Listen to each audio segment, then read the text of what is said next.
In this first app, we're going to see how the getTime function works, and we're going to be working in this set of videos with all of these time functions, which are in the control tab.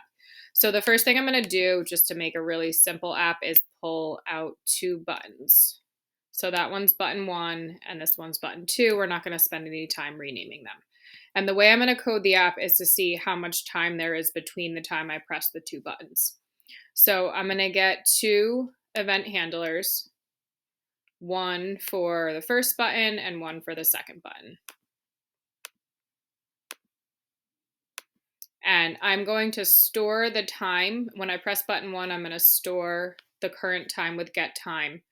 And the same thing with button 2, I'm going to store the time when I press button 2. So I am going to start out with two variables that I'm going to declare above so I can use them everywhere because they're global. So I'm going to call this one time 1 and this one time 2.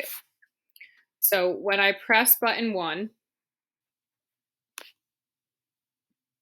I'm going to set time 1 equal to getTime. Now, just to show what's happening, I am also going to console log getTime, or I'm sorry, console log time 1, which is where I've stored the value. So let's just see what happens with that. So when I press button 1, I get this time here. Okay. Now, if we go to the getTime, this is the current time in milliseconds. And if I click here, I think it gives me a little more information. Let's just say time on a computer is calculated with the number of milliseconds elapsed since January 1st, 1970. So that's the number of milliseconds since January 1st, 1970. A crazy number, not super helpful, but it's helpful in the way that I can compare it to another number and then basically subtract them. So I'm going to get rid of my console log, and I'm going to do the same thing, but with time 2 for button 2.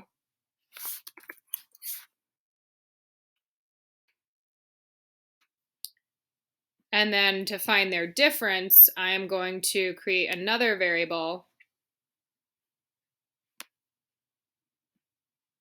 called time elapsed or time difference. I'm going to write here, which is going to be the difference between those two times.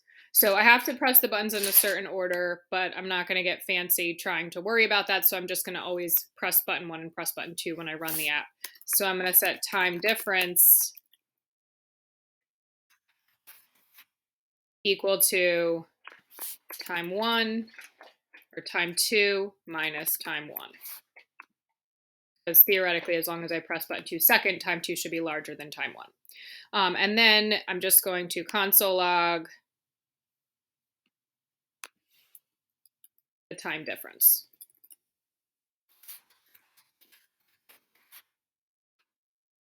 So if I run the app, I'm going to press button 1, I'm going to press button 2, and it reports 1,707 if I look down here. Now, obviously, it was not 1,707 seconds since I pressed it, but remember, this is in milliseconds.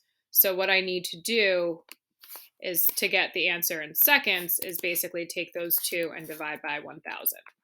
So if I run the app now,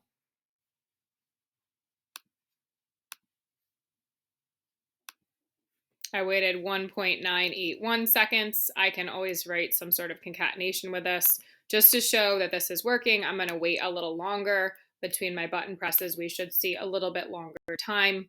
So that time I waited 4.465 seconds. So as we work towards making games, this is helpful if you just want to see how much time elapses between two events.